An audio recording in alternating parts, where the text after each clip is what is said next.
பெந்தகோஸ்தின் பேரொளி. பெந்தகோஸ்தே சபையின் ஆகஸ்ட் 2026 மாத இதழ். மன நிர்ணயமாய் நிலைத்திரு. பகுதி 1. இவ்வுலகில் உள்ள சகலமும் அசைந்து கொண்டிருக்கும் ஒரு காலகட்டத்தில் நாம் ஜீவித்துக் கொண்டிருக்கிறோம். மாந்தர் ஒருவருக்கொருவர் அளிக்கும் வாக்குறுதிகளிலும் தேசங்கள் ஒன்றோடொன்று செய்யும் உடன்படிக்கைகளிலும் நிலை நிற்பதில்லை. உலக மாந்தர் நிலையான அஸ்திபாரங்களாக கருதி நம்பிக்கொண்டிருப்பவை யாவும் அசைந்து கொண்டும் நிர்மூலமாகிக் கொண்டும் இருக்கின்றன. சங்கீதம் 11:3. இந்நிலையில் தேவனுடைய அஸ்திபாரம் மாத்திரமே நிலை நிற்கிற ஒன்றாக இருக்கிறது. தேவனுடைய உறுதியான அஸ்திபாரம் நிலைத்திருக்கிறது. 2 தீமோத்தேயு 2:19 என்று எழுதப்பட்டுள்ளதன்றோ? நான் கர்த்தர், நான் மாறாதவர். மல்கியா 3:6 என்றும் நான் இருக்கிறவராகவே இருக்கிறேன். யாத்திராகமம் 3:14 என்றும் கூறியிருக்கிற அவர் மாறாதவராயிருக்கிறபடியினால் அவர் தம்முடைய பிள்ளைகளாகிய நமக்கு உரைத்திருக்கிற வார்த்தைகளும் அளித்திருக்கிற வாக்கு தத்தங்களும் அவர் நம்முடன் செய்திருக்கிற உடன்படிக்கைகளும் மாறாதவையாகவே இருக்கின்றன. நம்முடைய திட அஸ்திபாரமுள்ள மூளைக்கல்லாகிய இயேசு நேற்றும் இன்றும் என்றும் மாறாதவராயிருக்கிறார். எபிரெயர் 13:8. அவர் தம்மீது விசுவாசம் வைத்து தம்மையே தங்கள் ஜீவியத்தின் அஸ்திபாரமாக கொண்டு ஜீவனுள்ள கற்களைப் போல ஆவிக்கேற்ற மாளிகையாக கட்டி எழுப்பப்பட்டு வருகிற ஒவ்வொருவரும் கூட தம்மை போலவே உறுதியுள்ளவர்களாகவும் அசையாதவர்களாயும் இருக்க வேண்டும் என்று விரும்புகிறார். ஏசாயா 28:16, 1 பேதுரு 2:4, 5, 1 கொரிந்தியர் 15:58. கர்த்தரிடத்தில் மன நிர்ணயமாய் நிலைத்திருங்கள். அப்போஸ்தலர் 11:23 என்று திருவசனம் கூறுகிறது. இது கர்த்தருக்கடுத்தவைகளாகிய ஆவிக்குரிய அம்சங்கள் எல்லாவற்றிலும் நாம் மன உறுதியுடன் நிலைத்திருப்பதையே குறிக்கும். இதையே வேறு வார்த்தைகளில் அப்போஸ்தலர் பவுல் மிகுந்த மன உறுதியோடு விழித்துக் கொண்டிருங்கள் எபேசியர் 6:18 என்று எழுதுகிறார். பிசாசின் தந்திரங்களோடு எதிர்த்து நிற்க திறனையுள்ளவர்களாயிருக்கும்படி தேவஜனங்களை அவர் எச்சரித்து எழுதிய சந்தர்ப்பத்தில்தான் மிகுந்த மன உறுதியுடனும் விழிப்புணர்வுடனும் இருக்கும்படியாகவும் அவர்களை எச்சரிக்கிறார். வசனம் 11 முதல் 18 வரை. இக்கடைசி நாட்களில் பிசாசானவன் தேவஜனங்களை உன்னதமான ஜீவியத்தில் நின்று விழுந்து போக பண்ணும்படி பல உபாய தந்திரங்களை கையாளுகிறான். வெளிப்படுத்தின விசேஷம் 12:4 அவைகளில் பிரதானமானது அவர்களை அவர்களுடைய உறுதியின் நின்று விலக பண்ணுவதே ஆகும். கர்த்தருக்கடுத்தவைகளில் உறுதியில்லாத ஆத்துமாக்கள் அவனுடைய தந்திரங்களுக்கு இரையாகிறார்கள். 2 பேதுரு 2:14 ஆகையினாலேயே உங்கள் உறுதியிலிருந்து விலகி விழுந்து போகாதபடிக்கு எச்சரிக்கையாயிருங்கள். 2 பேதுரு 3:16, 17 என்று திருவசனம் நம்மை எச்சரிக்கிறது. ஆவிக்குரிய அம்சங்களில் மன உறுதியற்றவர்களாகவும் வழுவிப் போகிற இருதயமுள்ளவர்களாகவும் இருந்து அதன் நிமித்தம் மேன்மையடையாமற் போனவர்களும் தங்கள் மேன்மையை இழந்து போனவர்களுமான சிலரை வேதாகமத்தில் நாம் காண்கிறோம். அவர்களில் யாக்கோபின் முதற் பேரனாகிய ரூபன் ஒருவன் ஆவான்.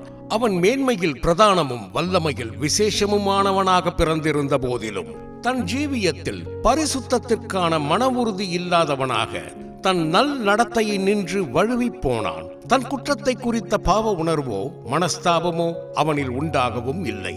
ஆகையினாலேயே யாக்கோபு தான் மரணமடையும் முன்னதாக தன் குமாரரை ஆசிர்வதிக்கும்படி அவர்களை அழைத்து அவனவனுக்குரிய ஆசீர்வாதத்தை அவனவனுக்கு கூறுகையில் தன் மூத்த குமாரனாகிய ரூபனுக்கு ஆசீர்வாதமான ஒரு வார்த்தையை ஆகிலும் உரைக்கவில்லை. மாறாக அவன் தண்ணீரைப் போல தளம்பினவனே, நீ மேன்மை அடைய மாட்டாய் என்றே கூறினான். ஆதியாகமம் 49:3, 4, 35, 22. முதற் பிறந்தவனுக்கே உரியதாயிருந்த சேஷ்டபுத்திர சுதந்திரம் தன் ஜீவியத்தை சுத்தமாக காத்துக்கொள்வதில் மன உறுதியற்றவனாயிருந்த அவனை விட்டு நீக்கப்பட்டு அந்த அம்சத்தில் மன உறுதியுள்ளவனாயிருந்த யோசேப்புக்கு கொடுக்கப்பட்டது. ஆதியாகமம் 39:8, 9. 1 நாளாகமம் 5:1-2. மேலும் பின் நாட்களில் இஸ்ரவேல் புத்திரரின் வனாந்திர பிரயாணத்தில் அவர்களுடைய பாளையங்கள் புறப்பட வேண்டியதாயிருந்த வேளைகளிலும் அவர்கள் யுத்தத்திற்கு செல்ல வேண்டியதாயிருந்த சந்தர்ப்பங்களிலும் முதற்பாளையத்தில் முன்னணியில் செல்வதற்கும் முதற் பிறந்தவனான ரூபனின் கோத்திரம் கர்த்தரால் தெரிந்து கொள்ளப்படவில்லை. என்னாகமம் 2:9, நியாயாதிபதிகள் 1:1-2. அவர்கள் கானானை சுதந்தரித்துக் கொண்ட பின்னர் ராஜபத்தியமும் கொண்ட சேஷ்டபுத்திரனாகிய அவனுடைய சந்ததிக்கு அளிக்கப்படவில்லை. 1 நாளாகமம் 5:2. இவ்வாறு தன் ஜீவியத்தை சுத்தமாக காத்துக்கொள்வதில் மன உறுதியற்றவனாக இருந்த ரூபன் யாதொரு விதத்திலும் மேன்மை அடையாமற் போனான். அவ்வாறே சாலோமோனும் தன் ராஜ்ய பாரத்தின் ஆரம்ப நாட்களில் கர்த்தரில் அன்பு கூர்ந்து அவருடைய வழிகளில் நடந்து வந்த போதிலும் தன் பின் நாட்களில் அவரது வழிகளில் நின்று வழுவி போனதுடன் அதை குறித்து அவரால் இருமுறை எச்சரிக்கப்பட்டும் மனம் திரும்பாமற் போனான். அது நிமித்தம் தேவன் தாமே அவனுக்கு விரோதமாக பல சத்துருக்களை எழும்ப பண்ணினார். 1 ராஜாக்கள் 3:3-11, 3:9-14, 23-26. ஆவிக்குரிய அம்சங்களில் மன உறுதியற்றவர்களாயிருப்பது எவ்வளவு அபாயகரமானது என்பதை இவ்விருவரின் ஜீவியங்களும் நமக்கு உணர்த்துகின்றனவென்றோ. திருவசனமானது அன்பு. யோவான் 15:9, விசுவாசம் 1 பேதுரு 5:9, கொலோசியர் 2:5, யூதா 20, நம்பிக்கை எபிரெயர் 10:23, ஜெபம் ரோமர் 12:12 போன்ற ஆவிக்குரிய அம்சங்கள் அனைத்திலும் நாம் உறுதியாய் நிலைத்திருக்க வேண்டும் என்று வலியுறுத்துகிறது. அக்கிரமம் மிகுதியாவதினால் அநேகருடைய அன்பு தணிந்து போம், முடிவு பரியந்தம் நிலை நிற்பவனே ரட்சிக்கப்படுவான். மத்தேயு 24:12-13-10-22 என்று நமது ஆண்டவர் தாமே நம்மை எச்சரிக்கிறார். எனவே கிறிஸ்துவின் அன்பிலே வேரூன்றி நிலை பெற்றவர்களாகி அவர் மேல் உறுதியான நம்பிக்கையும் விசுவாசமும் உள்ளவர்கள் மாத்திரமே எந்த சூழ்நிலையிலும் அசைக்கப்படாமல் முடிவு பரியந்தம் நிலை நிற்கக்கூடும். எபேசியர் 3:17, சங்கீதம் 125:1, ஏசாயா 28:16. தேவ பிள்ளையே, நீ ஆரம்பத்தில் கிறிஸ்துவின் மேல் வைத்த அன்பிலும் விசுவாசத்திலும் நம்பிக்கையிலும் இன்றும் மன உறுதியுள்ளவனாக நிலை நிற்கிறாயா? வெளிப்படுத்தின விசேஷம் 2:4, 1 தீமோத்தேயு 5:12, எபிரெயர் 3:14. அவற்றை பரிசோதிக்கும்படி பலவித சோதனைகளாகிய காட்சிகள் உன் ஜீவியத்தின் மேல் மோதியடிக்கக்கூடும். அவ்வேளைகளில் அவை உன்னை கிறிஸ்துவுக்குள் இன்னும் அதிக ஆழமாக வேரூன்ற பண்ண வேண்டுமே அன்றி அவரை விட்டு உன்னை சற்றேனும் பிரித்து விடக்கூடாது. காடுகளில் பலத்த புயற்காற்று உண்டாகும் போது ஆழமாக வேரூன்றி இருக்கும் மரங்களின் வேர்கள் இன்னும் ஆழமாக பூமிக்குள் இறங்கிச் சென்று மண்ணை உறுதியாக பற்றி பிடித்துக் கொள்ளும். ஆழமாக வேர்கொள்ளாத மரங்களோ சிறியதொரு புயற்காட்சியிலேயே அசைந்து விழுந்துவிடும். நாம் எந்த அளவுக்கு கிறிஸ்துவுக்குள் வேர்கொண்டவர்களாய் இருக்கிறோம் என்பதை சோதனைகளாகிய காட்சிகள் விளங்க பண்ணும். தேவனே, என் ஆத்துமா உம்மை தொடர்ந்து பற்றி கொண்டிருக்கிறது. சங்கீதம் 63:8 என்ற அறிக்கையுடன் நீ அவரை உறுதியாய் பற்றி கொண்ட மனதுடையவனாக அவரையே நம்பியிருப்பாயாக. ஏசாயா 26:3, எந்த சோதனையிலும் நீ அவருக்குள் பூரண சமாதானத்துடன் இளைப்பாறிக் கொண்டிருப்பாய், யாதொன்றினாலும் நீ அசைக்கப்படுவதில்லை. சங்கீதம் 112:6-8. மன உறுதி என்பது நம் கிறிஸ்துவ வாழ்க்கையில் நாம் வெற்றி சிறப்பதற்கு மிக இன்றியமையாததொரு நற்பண்பாகும். வேதாகம சரித்திரத்தில் மேன்மையடைந்தவர்கள் யாவரும் தங்கள் ஜீவியத்தின் இறுதி வரை ஆவிக்குரிய அம்சங்களில் மன உறுதியுள்ளவர்களாக இருந்தவர்களே ஆவர். அவர்களில் இருந்த மன உறுதியானது நாம் எந்த சூழ்நிலையிலும் கர்த்தரை மன உறுதியுடன் பற்றி கொண்டிருக்கும்படி நம்மையும் ஊக்குவிக்கிறது. நாம் மன நிர்ணயமாய் நிலைத்திருக்க வேண்டிய பல்வேறு ஆவிக்குரிய அம்சங்களில் ஒன்று நம் ஜீவியத்தின் இறுதி வரை நாம் கர்த்தரை பின்பற்றுவதில் மன உறுதியாயிருத்தல் ஆகும். அதனை குறித்து நாம் கீழே காண்போம். கர்த்தரை பின்பற்றுவதில் மன உறுதியாயிரு. நாம் கர்த்தரை பின்பற்றுவதில் முடிவு பரியந்தம் எத்தகைய மன உறுதியுள்ளவர்களாக இருக்க வேண்டும் என்பதற்கு கானானை நோக்கிய தங்கள் வனாந்தர பயணத்தில் முழு தூரமும் கர்த்தரை உத்தமமாய் பின்பற்றிய யோசுவா காலேப் என்பவர்களும் நகோமியை பின்பற்றுவதில் மன உறுதியுள்ளவளாயிருந்த ருத்தும் எலியா தன்னை விட்டு எடுத்துக்கொள்ளப்படும் வரை அவனை பின்பற்றுவதில் மன உறுதி கொண்டிருந்த எலிசாவும் மிக சிறந்த எடுத்துக்காட்டுகளாக திகழ்கின்றனர். முதலாவதாக வாக்குதத்த தேசமாகிய கானானுக்கு செல்லும்படி எகிப்தில் இருந்து புறப்பட்ட திரள் கூட்டத்தினரில் யோசுவா, காலேப் என்பவர்கள் மாத்திரமே கர்த்தரை முழு தூரமும் உத்தமமாய் பின்பற்றினவர்கள் ஆவர். முடிவிலே அவ்விருவர் மாத்திரமே கானானை சுதந்திரித்துக் கொண்டனர். உத்தமமாய் என்னை பின்பற்றின கேனேசியனான எப்புன்னேயின் குமாரன் காலேபும் நூனின் குமாரன் யோசுவாவும் தவிர எகிப்திலிருந்து வந்தவர்களில் 20 வயது முதல் அதற்கு மேற்பட்ட மனிதர்களில் ஒருவரும் என்னை உத்தமமாய் பின்பற்றாதபடியால் அவர்கள் நான் ஆபிரகாமுக்கும் ஈசாக்குக்கும் யாக்கோபுக்கும் ஆணையிட்டு கொடுத்த தேசத்தை காண்பதில்லை. என்னாகமம் 32:11-12 என்று கர்த்தர் ஆணையிட்டார். கர்த்தருக்கு விரோதமாகவும் தங்களை நடத்தும்படி அவரால் நியமிக்கப்பட்டிருந்தவர்களுக்கு விரோதமாகவும் முறுமுறுத்து கலகம் பண்ணினவர்களும் மற்றும் பல பாவங்களுக்குள்ளானவர்களும் அவரை உத்தமமாய் பின்பற்றாதவர்கள் என்று அவரால் கணிக்கப்பட்டு வனாந்தரத்தில் மாண்டு போயினர். என்னாகமம் 14:9-37, 1 கொரிந்தியர் 10:1-11. யோசுவா, காலேப் என்பவர்களோ அப்பெரும்பான்மையினரின் பட்சத்தில் நிற்காமல் கர்த்தரின் பட்சத்திலும் மோசேயின் பட்சத்திலும் உறுதியாய் நின்றனர். மற்ற இஸ்ரவேலர் கடந்து சென்ற அதே பாதையிலேயே அவர்களும் கூட நடத்தப்பட்ட போதிலும் அவர்கள் பிறருடைய பாவங்களுக்கு உடன்படாமல் தங்களை சுத்தவான்களாக காத்துக்கொள்வதில் மன உறுதியுள்ளவர்களாயிருந்தனர். ஆகவே அவர்கள் கர்த்தரை உத்தமமாய் பின்பற்றியவர்கள் என்று அவரால் சாட்சி பெற்று முடிவிலே கானானை சுதந்திரித்துக் கொண்டனர். தேவ பிள்ளையே, மற்றவர்கள் செய்யும் பாவங்களுக்கு உடன்படாதே, உன்னை சுத்தவனாக காத்துக்கொள். 1 தீமோத்தேயு 5:22 என்று திருவசனம் உன்னை எச்சரிக்கிறது.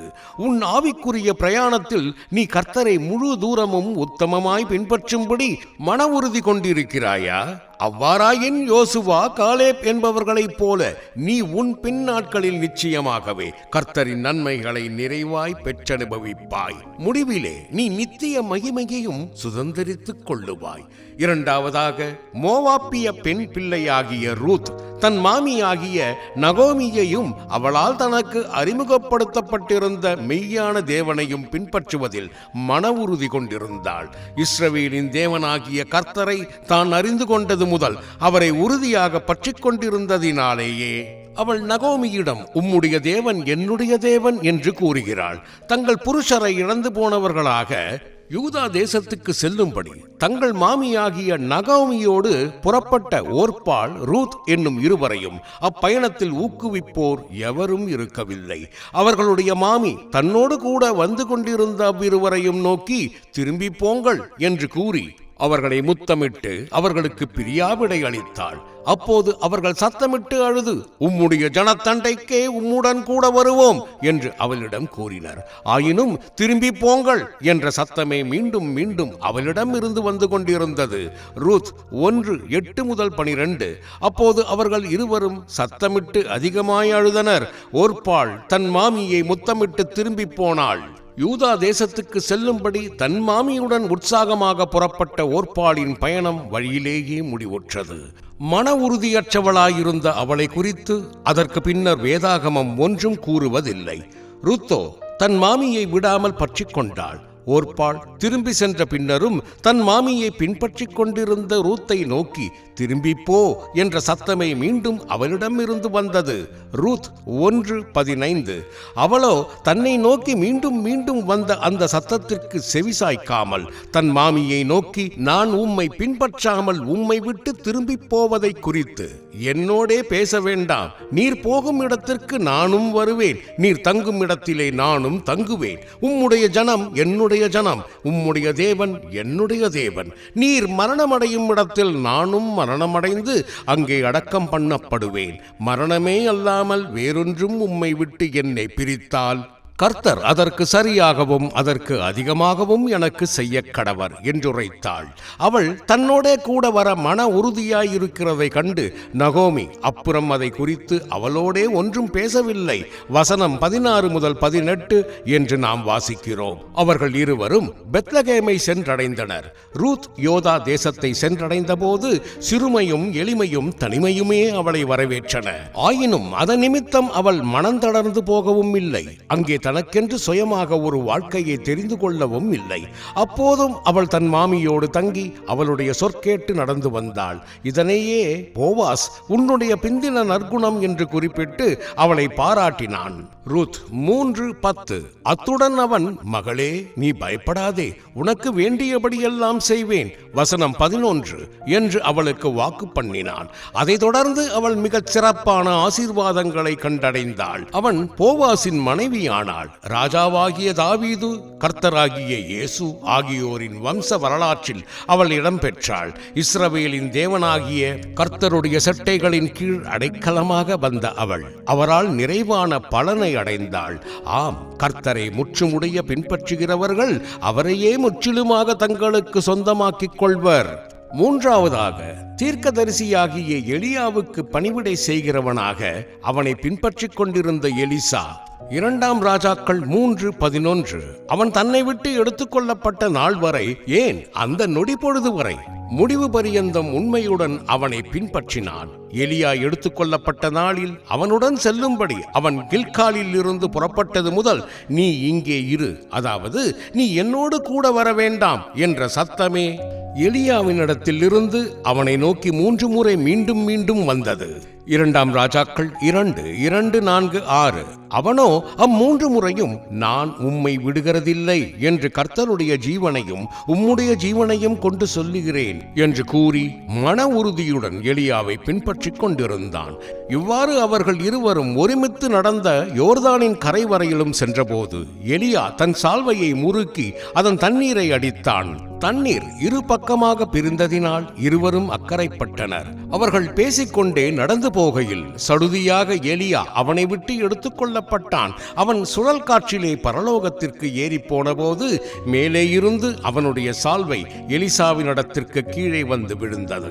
இது எலியாவின் சால்வை 2ஆம் முறையாக அவனை நோக்கி வந்த சந்தர்ப்பம் ஆகும். முதல் முறை அது அவன் மேல் விழுந்தபோது அவன் தன் ஏர்மாடுகளையும் தொழிலையும் விட்டு எலியாவுக்கு பின் செல்லத்தக்கதாக அவனுடைய அழைப்பை அது அவனுக்கு உறுதிப்படுத்திற்று. 1 ராஜாக்கள் 19 முதல் 21 வரை. இந்த 2ஆம் முறை உன்னதத்தில் இருந்து அவனை நோக்கி வந்து விழுந்த எலியாவின் சால்வையானது அவனுக்காக அற்புதம் செய்து யோர்தானின் தண்ணீரை 2ஆக பிரித்து அவன் அதை கடந்து செல்லும்படி அவனுக்கு வழி உண்டாக்கியதுடன் அது முதல் அவன் செய்ய வேண்டியதாயிருந்த விசேஷித்த ஊழியத்திற்காக அவனை எலியாவில் இருந்ததை பார்க்கிலும் இரட்டிப்பான ஆவியின் வரம் உள்ளவனாக்கிற்று. 2 ராஜாக்கள் 2:7-14 வரை. இவ்வாறு அவன் எலியாவை முடிவு பரியந்தம் பின்பற்றாமல் இருந்திருந்தால் எலியாவின் காலத்திற்கு பின்னர் தனக்கு நியமிக்கப்பட்டிருந்த ஊழியத்தை அவனால் செவ்வனே செய்து நிறைவேற்றியிருந்திருக்க முடியாது. அருமையானவர்களே, இவ்விதம் எலிசா எலியாவை முடிவு பரியந்தம் மன உறுதியுடன் பின்பற்றியது நமக்கு முன்னாக கடந்து சென்றிருக்கிறவர்களும் இப்போது நம் முன்னாக சென்று கொண்டிருக்கிறவர்களுமான கர்த்தருடைய பரிசுத்தவான்களின் விசுவாசத்தை நாம் முடிவு பரியந்தம் மன உறுதியுடன் பின்பற்ற வேண்டியது எவ்வளவு இன்றியமையாததாயிருக்கிறது என்பதை நமக்கு சுட்டிக் காண்பிக்கிறது. அப்போஸ்தலர் பவுல் தான் எபிரேயருக்கு எழுதிய நிருபத்தில் தேவவசனத்தை உங்களுக்கு போதித்து உங்களுக்கு நடத்தினவர்களை நீங்கள் நினைத்து அவர்களுடைய நடக்கையின் முடிவை நன்றாக சிந்தித்து அவர்களுடைய விசுவாசத்தை பின்பற்றுங்கள். உங்களை நடத்துகிறவர்களையும் பரிசுத்தவான்கள் யாவரையும் வாழ்த்துங்கள். எபிரேயர் 13:7-24 என்று கூறுகிறார். மேலும் அவர் தான் கொரிந்திய சபையாருக்கு எழுதிய நிருபத்தில், நான் கிறிஸ்துவை பின்பற்றுகிறது போல நீங்கள் என்னை பின்பற்றுகிறவராயிருங்கள் 1 கொரிந்தியர் 11:1 என்றும் தான் பிலிப்பிய சபையாருக்கு எழுதிய நிருபத்தில், நீங்கள் என்னிடத்தில் கற்றும் அடைந்தும் கேட்டும் கண்டும் இருக்கிறவைகளோ அவைகளையே செய்யுங்கள், அப்பொழுது சமாதானத்தின் தேவன் உங்களோடு இருப்பார். பிலிப்பியர் 4:9 என்றும் குறிப்பிடுகிறார். எல்லா விதங்களிலும் மந்தைக்கு மாதிரியாயிருந்த அவர் என்னை பின்பற்றுகிறவர்களாக்குங்கள் என்று உங்களுக்கு புத்தி சொல்லுகிறேன் என்று சபையாரை நோக்கி கூறக்கூடியவராயிருந்தார். 2 தெசலோனிக்கேயர் 3:7-9, 1 கொரிந்தியர் 4:16. நம்மை நடத்துகிறவர்கள் தேவனால் நியமிக்கப்பட்டவர்கள் ஆவர். தம்முடைய சபையை நடத்தும்படி அப்போஸ்தலரை ஏற்படுத்தி வைத்திருக்கிறவர் தேவனே. 1 கொரிந்தியர் 12:28. உங்களுக்கு என் இருதயத்துக்கு ஏற்ற மேய்ப்பர்களை கொடுப்பேன், அவர்கள் உங்களை அறிவோடும் புத்தியோடும் மேய்ப்பார்கள். எரேமியா 3:15 என்று தேவன் தாமே உரைத்திருக்கிறாரென்றோ. நாம் முடிவு பரியந்தம் நம் இருதயத்தில் அவர்களோடு இசைந்திருந்து அவர்களது மாதிரியை பின்பற்றுவோமாயின் எலிசா இஸ்ரவேல் தேசத்துக்கும் தேவஜனங்களுக்கும் ராஜாக்களுக்கும் ஆசீர்வாதமாக இருந்தது போல நாமும் அநேகருக்கு ஆசீர்வாதமாக திகழ்வோம். எலிசா மரித்து 1 வருட காலம் கடந்து சென்று விட்ட பின்னரும் கூட அவனுடைய கல்லறையில் இருந்த அவனது எலும்புகளின் மேல்பட்ட ஒரு மனிதனின் பிரேதம் உயிரடைந்து காலூன்றி நிற்கத்தக்கதாக அவனுடைய எலும்புகளில் உயிர்ப்பிக்கிற வல்லமை கிரியை செய்து கொண்டிருந்தது போல நம் சாட்சியின் ஜீவியமானது நாம் மரித்த பின்னரும் கூட அநேகர் ஆவிக்குரிய பிரகாரமாக உயிர்ப்பிக்கப்படத்தக்கதாக பிறரோடு பேசிக்கொண்டிருக்கும். 2 ராஜாக்கள் 13:20-21, எபிரெயர் 11:4. ரூத் தன் மாமியாகிய நகோமியை பின்பற்றி சென்று கொண்டிருந்த போது அதை குறித்து நகோமி அவளை பாராட்டவும் இல்லை, தொடர்ந்து தன்னை பின்பற்றி வரும்படி அவளை ஊக்குவிக்கவும் இல்லை. அவ்வாறே எலிசாவும் தீர்க்கதரிசியாகிய எலியா தன்னை விட்டு எடுத்துக்கொள்ளப்படவிருந்த நாளில் அவனை பின்பற்றி சென்று கொண்டிருந்த போது அதற்காக அவனால் பாராட்டப்படவும் இல்லை, தொடர்ந்து தன்னை பின்பற்றி வரும்படி அவனால் ஊக்குவிக்கப்படவும் இல்லை. அதில் அவ்விருவருடைய அன்பின் உண்மையும் பின்பற்றுதலின் மன உறுதியும் பரீட்சிக்கப்பட்டன. அவர்கள் இருவரும் தங்கள் பரீட்சைகளில் வெற்றி சிறந்தனர். மரணமே அல்லாமல் வேறொன்றும் உம்மை விட்டு என்னை பிரிக்க மாட்டாது என்ற ரூத்தின் வார்த்தைகளும், நான் உம்மை விடுகிறதில்லை என்ற எலிசாவின் வார்த்தைகளும் தாங்கள் பின்பற்றிக் கொண்டிருந்தவர்களோடு அவர்கள் எவ்விதம் தங்கள் ஆவியில் இசைந்திருந்தனர் என்பதையும் அவர்களை பின்பற்றும்படி அவர்களிலிருந்த அசைக்கப்பட முடியாத மன உறுதியையும் நிரூபித்து காண்பித்தன. அவ்வாறே கர்த்தர் பேரிலும் பரிசுத்தவான்களின் பேரிலும் நமக்குள்ள அன்பின் உண்மையும் அவர்களை பின்பற்றுதலின் மன உறுதியும் பரீட்சிக்கப்படும் வேளைகளிலும் கூட நாம் கிறிஸ்துவின் அன்பையும் பரிசுத்தவான்கள் எல்லார் மீதும் உள்ள அன்பையும் விட்டு சிறிதளவேனும் பிரிந்து விடாமல் 2 கொரிந்தியர் 8:8, ரோமர் 8:36-39 வரை, எபேசியர் 1:15, 3:18-19 முடிவு பரியந்தம் அப்போஸ்தலருடைய உபதேசத்திலும் அந்நியோனியத்திலும் உறுதியாய் தரித்திருப்போமாக. நாம் தேவனோடு ஐக்கியமுள்ளவர்களாக இருக்க வேண்டுமாயின் நம்மை நடத்துகிறவர்களோடு ஐக்கியமுள்ளவர்களாயிருக்க வேண்டியது அவசியமாயிருக்கிறது. 1 யோவான் 1:3, நாங்கள் ஒரே ஆவியை உடையவர்களாய் ஒரே அடிச்சுவடுகளில் நடந்தோம் அல்லவா? 2 கொரிந்தியர் 12:18 என்று அப்போஸ்தலர் பவுல் தன்னையும் தீத்துவையும் குறிப்பிட்டு எழுதுகிறார். தேவ பிள்ளையே, பரமகானானை நோக்கிய உன் பயணத்தில் நீ முன்னோக்கி செல்லுவதற்கு எதிரிடையான சூழ்நிலைகளை நீ சந்திக்கும் போது உன் பிரதிகிரியை எவ்வாறு இருக்கிறது? இன்னல்கள் இடரல்கள் வரினும் நான் பின்வாங்குவதில்லை என்ற மன உறுதியுடன் முற்றுமுடிய கர்த்தரை பின்பற்றுகிறவர்கள் மாத்திரமே வெற்றிகரமாக தங்கள் இலக்கினை சென்றடைவர். தேமா இப்பிரபஞ்சத்தின் மேல் ஆசை வைத்து என்னை விட்டு பிரிந்து போய்விட்டான். 2 தீமோத்தேயு 4:10 என்று அப்போஸ்தலர் பவுல் தன் உடன் ஊழியன் ஒருவனை பற்றி தீமோத்தேயுவுக்கு மனவேதனையுடன் எழுதுகிறார். பிரிந்து போகிறவன் தன் இச்சையின்படி செய்ய பார்க்கிறான், எல்லா ஞானத்திலும் தலையிட்டுக் கொள்ளுகிறான். நீதிமொழிகள் 18:1 என்ற திருவசனம் கூறுகிறது. கடைசி காலத்திலே தங்கள் துன்மார்க்கமான இச்சைகளின்படி நடக்கிற பரியாசக்காரர் தோன்றுவார்கள். இவர்கள் பிரிந்து போகிறவர்களும் ஜென்ம சுபாவத்தாரும் ஆவியில்லாதவர்களுமாமே. யூதா 18:19 என்று அப்போஸ்தலர் யூதா எழுதுகிறார். ஆயினும் தேவ அன்பினால் நிறைந்தவர்களாக, கர்த்தருக்கும் பரிசுத்தவான்களுக்கும் பிரியமானவர்களாக அவர்களோடு நிலைத்திருந்த ஒரு கூட்டத்தார் சபையில் இருந்தனர். அவர்களுக்கு அவர், நீங்களோ பிரியமானவர்களே, உங்கள் மகா பரிசுத்தமான விசுவாசத்தின் மேல் உங்களை உறுதிப்படுத்திக் கொண்டு தேவ அன்பிலே உங்களை காத்துக்கொள்ளுங்கள். வசனம் 3:20-21 என்று எழுதுகிறார். இவ்வாறு தேவனுடைய சபையில் காலாகாலங்களாக இருசாரார் இருந்து வருகின்றனர். நமது ஆண்டவராகிய இயேசு இவ்வுலகத்தில் இருந்த நாட்களிலும் கூட இம்மைக்குரியவைகளுக்காக மாத்திரம் அவரை பின்பற்றினவர்களும் நித்திய ஜீவ வசனங்களுக்காக அவரை பின்பற்றினவர்களுமான இருசாரார் இருந்தனர். யோவான் 6:26-28, 66-68. போரடிக்கும் களத்தில் தானியம் பதறி நின்று வேறு பிரிக்கப்படுவது போல சோதனை கட்டமானது. உத்தமமாக கர்த்தரை பின்பற்றுவோர் இன்னார் என்பதை விளங்க பண்ணும். இதை குறித்தே யோவான் ஸ்நானன் தூற்றுக்கூடை அவர் கையில் இருக்கிறது. அவர் தமது களத்தை நன்றாய் விளக்கி தமது கோதுமையை களஞ்சியத்தில் சேர்ப்பார். பதரையோ அவியாத அக்னியினா சுட்டெரிப்பார். மத்தேயு 3:12 என்று கூறுகிறான்.